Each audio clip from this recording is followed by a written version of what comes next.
Everything has happened just as I said it would. Now I will announce what will happen next. Those are God's words recorded by the prophet Isaiah. If we look back, we can verify that God's former prophecies were 100% accurate. As we look forward, his unfulfilled last days prophecies will be 100% accurate. We're approaching our 800th prophecy update here on a Sunday morning.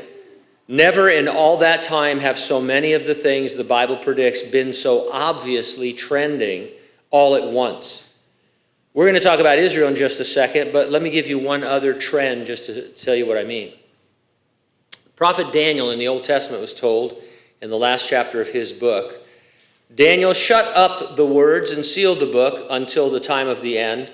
Many shall run to and fro, and knowledge shall increase.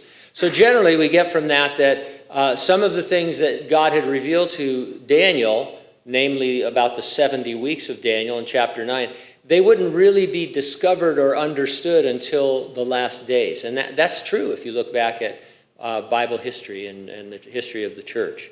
And then he added this little phrase, knowledge shall increase, and we take that to mean that there's going to be an exponential explosion of knowledge in the last days. And we used to talk about how often the knowledge of the world doubled. You know, it took 10 years, or 100 years and 50 years and 10 years and all that. And that was exciting, but now we're experiencing exponential knowledge like never before.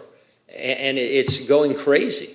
A big part of that is artificial intelligence, as that is just off the charts in terms of what it's able to do. But there's other areas of advance as well. I read a headline this week that said, scientists accidentally create new material that could make computer chips 1 million times faster. If that's not exponential growth of knowledge, I'll eat a bug. Remember Cal Worthington in Southern California? I'll eat a bug to make a deal. Anyway, those are things I wish I had Bible verses memorized and not Cal Worthington. But Israel, shifting gears, is at the heart of the last days prophecies. These are three areas of prophecy that have been miraculously fulfilled already by Israel. God prophesied that Israel would be scattered all over the world. She was. God prophesied that Israel would be regathered to her land. She has been. God promised that Israel would be a nation again. She is. And this is ongoing. God prophesied that Israel would be a source of trouble for all the nations of the earth. And believe me, we are seeing that right now as we scan the globe for different events. In the wake of Israel's retaliation against Hamas for their brutal massacre of innocent people, we're witnessing a worldwide hatred for the Jews. CNN reports a new wave of anti-Semitism threatens to rock an already unstable world. The article focused on the United States, where incidents of anti-Semitism are up 400%. Here's a quote from that article. It says, there is a climate of growing fear. Jewish day schools have canceled classes. Synagogues are locked. Social media has pulsated with hatred against Jews, leaving a community that can never escape its historic trauma, yet again wondering where and when it can ever be safe. Meanwhile, Reuters posted an article titled, Open Hatred of Jews Surges Globally. The quote from that article, in Los Angeles, a man screaming, kill Jews, attempted to break into a family's home. In London, girls in a playground are told they are stinking Jews and should stay off the slide. In China, posts likening Jews to parasites, vampires, or snakes proliferate on social media, attracting thousands of likes. Elsewhere, in Milan, Italy, anti-Israel protesters shouted, open the border so we can kill the Jews. In Toronto, Canada, pro-Hamas protesters harassed diners at a Jewish-owned cafe. In Thessaloniki, Greece, a mural at a Holocaust memorial was defaced with Jew equals Nazi and free Palestine. The Argentine federal police arrested an individual who posted on social media a threat to go to a Jewish school and shoot as many kids as I can. In France, 80 Stars of David were painted on apartment buildings and banks in Paris and suburbs. Protesters outside the Opera House in Sydney, Australia, shouted, gas the Jews. A crowd of people stormed an airport in Russia's mostly Muslim region of Dagestan, where a flight from Israel arrived on Sunday chanting, "There is no place for child killers in Dagestan." I saw some of the footage of that, probably you did too, and it's terrifying. Imagine getting off the plane at LAX, or Fresno rather, get off your plane at Fresno and you see hundreds and hundreds of people, Muslims, who are wanting to know if you're a Jew, grabbing passports and all. It's not a safe environment.